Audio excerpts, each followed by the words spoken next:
Good evening, everyone. Here is Bruce Newman from Bruce Newman's Academy. We are receiving a very special guest tonight. We are going to speak about reincarnation and figuring out how much consciousness, which is an infinitely small vibratory phenomenon, could connect from a biological body to another, but eventually how much we could recognize our former incarnations, our past lives, notably throughout hypnotherapy. And our very special guest, Jonathan, gonna say everything about all this. Jonathan, good evening. Thank you so much for having me. Would you like to introduce yourself and present to our audience your activities? Yeah, thank you. Thank you for having me. My name is Jonathan Robinson, born and raised in Michigan, USA. I'm a certified hypnotherapist specializing in past life regression. So I guide clients into their past lives for spiritual growth, finding and releasing karmic energies, and getting clarity moving forward. So I've been doing this about 5 years. Doing a certification program for people that want to learn it. And then my app is going to come out in a few weeks. It's Journeys into the Subconscious. So some projects going on, and just honored to be meeting people and doing this with spiritual people from all over. What could we find in this app, if I may ask? How does it work? How does past lives work, or hypnosis, or can you be more specific? I'm talking about your application. How does it work? Can I reach and recognize any of my past lives by using your app, or is it from some other use? Yeah. So I wanted to provide this app because not everyone can afford the one-on-one custom sessions, and more people, I can reach more people and help more people with the app. It's my voice, and there's going to be daily meditations, wellness alerts. There's going to be journeys, so journeys to release trauma, PTSD challenges, and past life regression sessions. So a lot of people can do this on their own. Children can remember their past lives sometimes because they operate in the theta frequency till age 8. But everyone can do this, I'm convinced, and it works. We can go deeper in a live session because I can guide you through the scenes better. But the app will have that available, and so I'm really excited for that. There's also going to be a feature where custom sessions. So say you have a fear of peanut butter, you can type that in the app. It'll write you and read you the meditation in my voice. So it can help people with pretty much anything because the mind is so vast. The placebo effect is so important. So yeah, I'm looking forward to that coming out soon. Lovely. I would be more than happy to promote your application. Seems to be trendy. Many of my colleagues are doing so. Maybe should do the same, but already I missed to find an appointment setter for my classroom. How did you find your own? How did you meet him, if I may ask? Right. So, as a spiritual entrepreneur or an entrepreneur of any business, we have our strengths and weaknesses, and we get busy. We can't do everything on our own. So it's good to outsource things perhaps we're not that good at, or if other people can do a better job of it. And there's a lot of people out there looking for work and help. And so I've realized a long time ago, I needed to start outsourcing things like editing. I'm not that good at that. Um, Management of the social media, website design. And so, as an entrepreneur, there's so many different aspects, angles, pros and cons. So, as you grow, you learn how to do it yourself, but as you grow, you'll meet people. A lot of people reach out to me on my Instagram, Journeys into Past Lives, because that's where most people find me, and just connect with people and, see if they're a good fit. And yeah, I found it very important for growth as an entrepreneur. I was guessing. I was guessing so.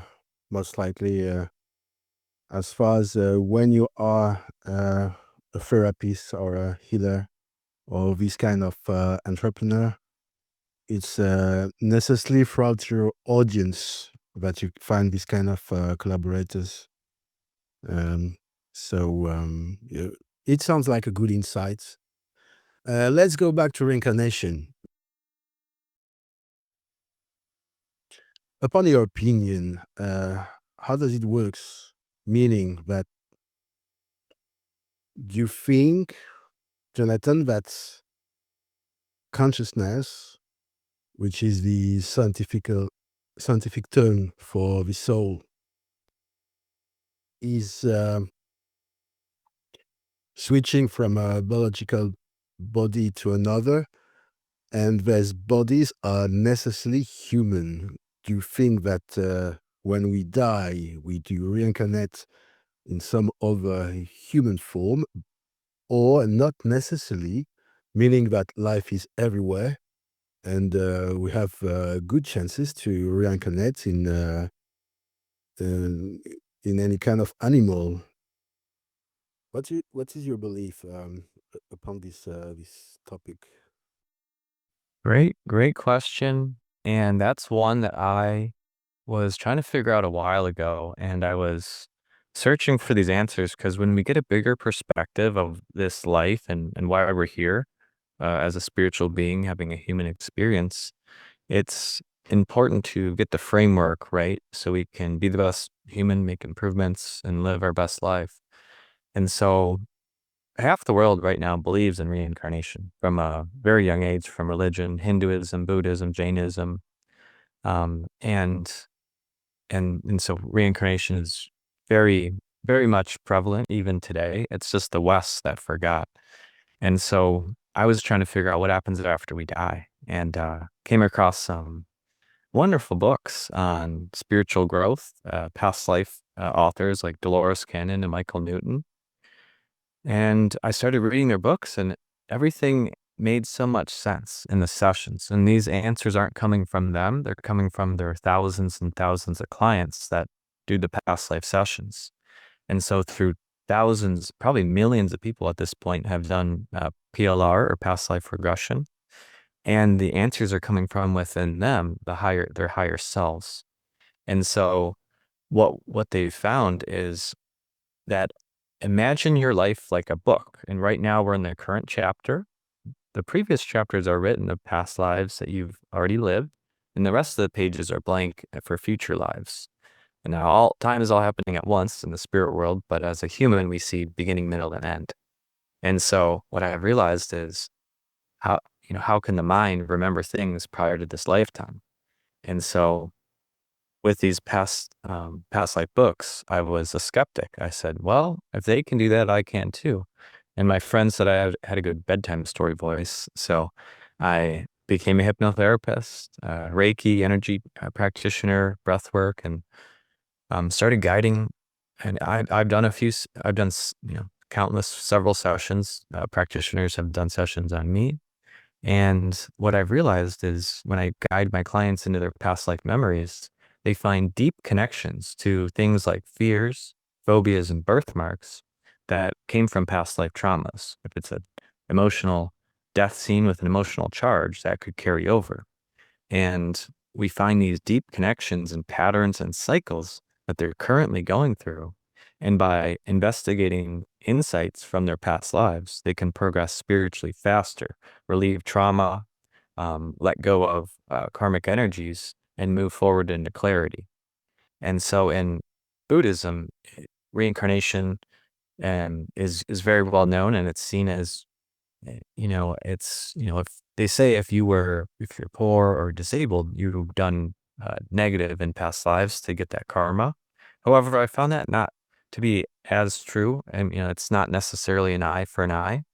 And actually, souls line up for disabled bodies or tougher lives because they can clear more karma that way. We'd think our ego thinks, oh, well, I'd want to be a celebrity or an attractive body and have more fun, but that's actually not the case necessarily. So we all have a say, or we kind of get a few options in what body would help us grow more spiritually. And typically we've been humans in past lives. So we elevate for from the Raw Law of One, that the channeled book series back in the 70s, um, states that we start off as consciousness that's pretty simple. And then we elevate to maybe plants and animals, and then we go to humans after we're shown love. And so the movie Soul, actually by Pixar, is kind of a good example of that. But in that movie, it's funny, it's comical because they switch bodies with the cat. And so that would be very uncommon.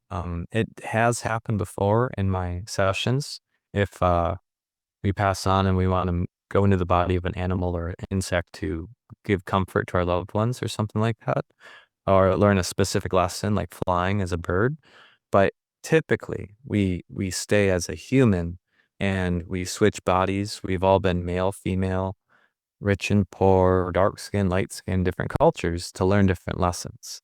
And that's what I found to be true in my sessions, and that I'm open to all possibilities. I come with an unbiased, open mind, but that's just the evidence I found in the 1,000 sessions that I've done. So the idea would be to heal the traumas which occurred in some previous incarnations. Um, it would help to grow spiritually faster. That it works. A- Absolutely. There's a lot of different reasons for doing this, but from a higher perspective, the foundation of this universe is love. And when we meditate and we tap into that bliss state, we feel that heart and brain coherence, and we connect with universe. When we dream, our soul leaves and comes back when we wake up. So we're connecting, and if we don't sleep, we kind of go crazy because we need that connection. And so we are here to be in service to others, to help others, to learn, grow, and progress, and to celebrate because we're on this beautiful planet. We should be thriving, not just surviving. So these sessions can let us in on insights to karmic relationships of our soul group, a group of like-minded spirits that incarnate like parents and children, or best friends, or soulmates, or significant others. We can identify those if we've had past lives with someone. Sometimes you meet someone and you just know them, and you feel their energy, like it's very familiar. Deja vu, if you're drawn to a certain time period, like Roman or Wild West or culture, that could be past life memories surfacing. And dreams can have insights as well. They found that a lot of children, Jim Tucker out of the University of Virginia has 2 books, thousands of cases of children's past lives, and they remember very much the previous past life, the last one they lived, that had an impact on them. For example, this one boy, it's a pretty famous story. He kept having nightmares of crashing in a plane. And he was a 4-year-old. He's really a little kid. Night terrors, they called it. And when he would tell the parents, yeah, I was in the army. I was on the plane. We were fighting the Japanese in World War II. And so they got Jim Tucker and a detective to ask the child questions. They said, I think he answered like 60 questions about his name, his family, his platoon, his badge number, his address. They traced all that back to the family, and they said, yeah, that's our dad, or that's our grandfather who passed away in the war. Everything he said was accurate. And so how does a kid know that? How does, so I think people resonate with that because children are so innocent. How does a 4-year-old, He's asked, another example, this little girl was asking her dad, remember when we were Japanese? Or remember when I was the mom and you were the child?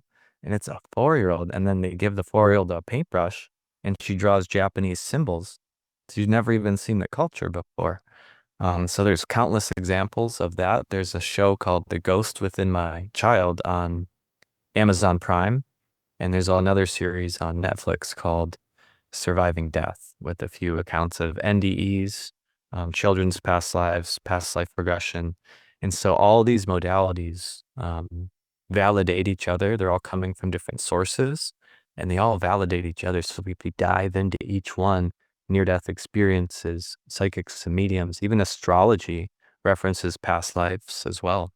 People from ayahuasca and plant medicine ceremonies, past life comes up and then they can come to me or a regressionist and they can help clear that. So we not only identify what happened, but that emotion that's trapped in the body, we can help release it in these sessions. And that's the beauty and the higher self is shows them what's most most benefiting them in the session.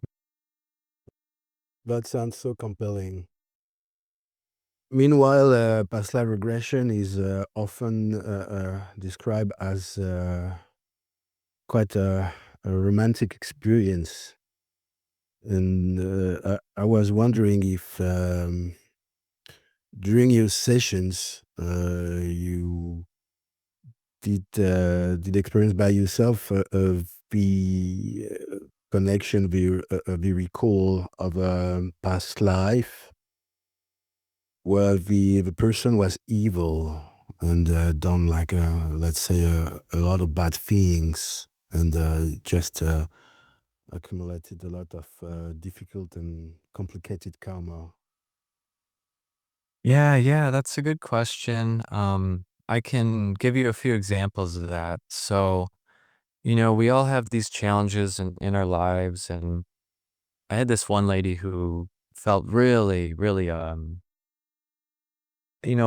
most therapists even say a lot of adults walk around with childhood trauma, and that's because children operate in the theta frequency, the frequency of hypnosis until age 8. And so it's really important to be positive, uplifting, and wonderful with children, making them feel safe, welcomed, and um, positive because they can have limitless opportunities as long as they believe that. And so in my session, so I had a lady who had a troubled relationship with her mom in this life. Her mom was very brutal with her. She was nice to the community with her on the outside, but in the house, she would always talk over her, suppress her voice, make her feel scared. And she had a lot of challenges in her life because of that.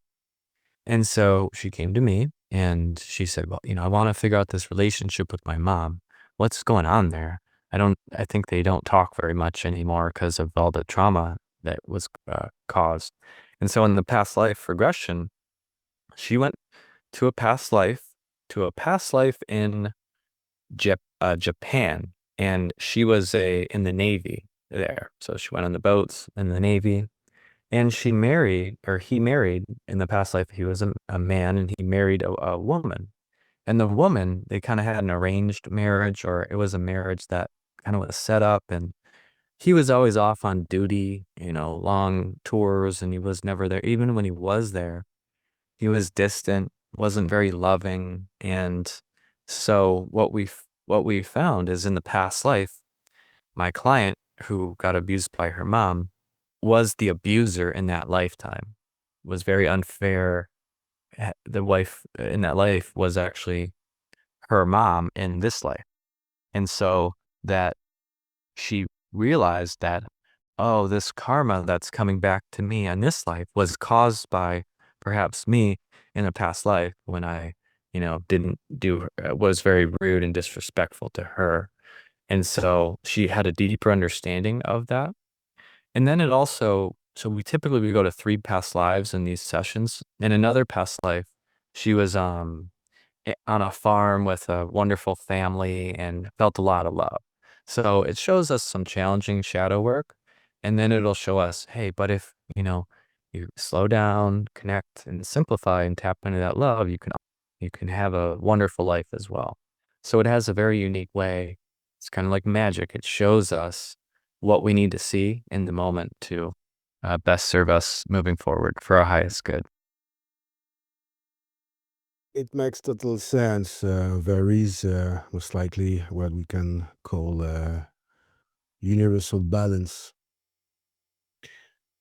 Yet there's reincarnations. Are they necessarily switch from a human body to another on Earth? Or could we consider that some of our past lives are from some extraterrestrial origins? That's a good question. And so most people aren't ready to see that, actually. So a lot of my sessions are earthbound past lives. However, recently I've been getting more clients that are interested in that. And if the client's ready to see that, yes, many of us have had past lives off planet.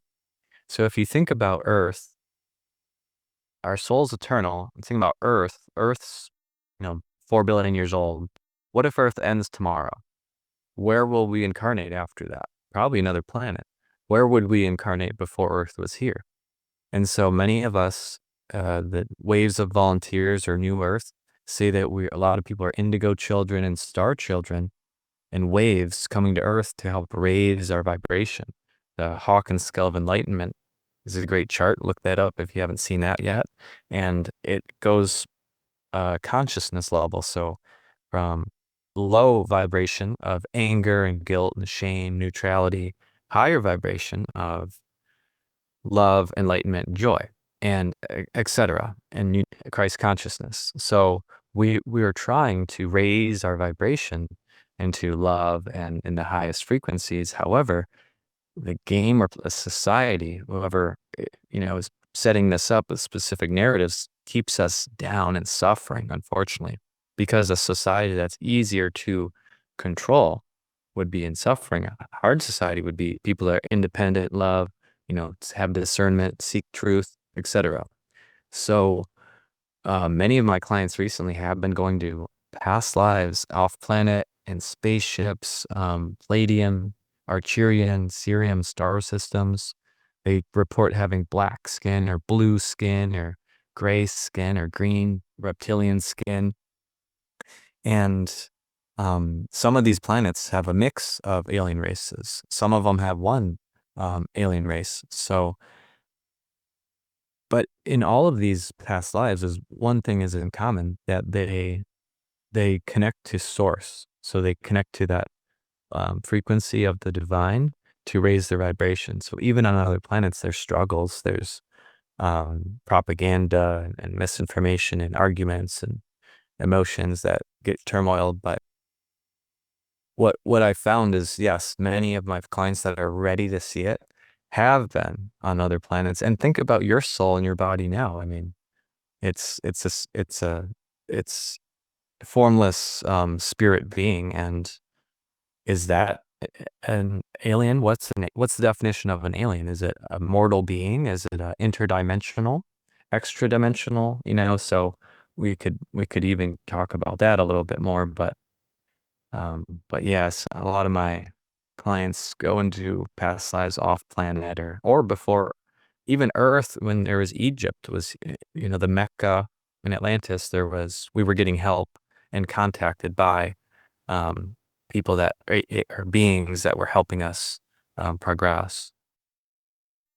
So would you mean that all kind of extraterrestrial would have its own spirituality, even the reptilians? I'm quite surprised and intrigued, by what you're saying. I heard that reptilians are pretty devious and disingenuous. Which kind of spirituality would they be referring with? Do you have any insights, or did you collect or harvest some informations about that?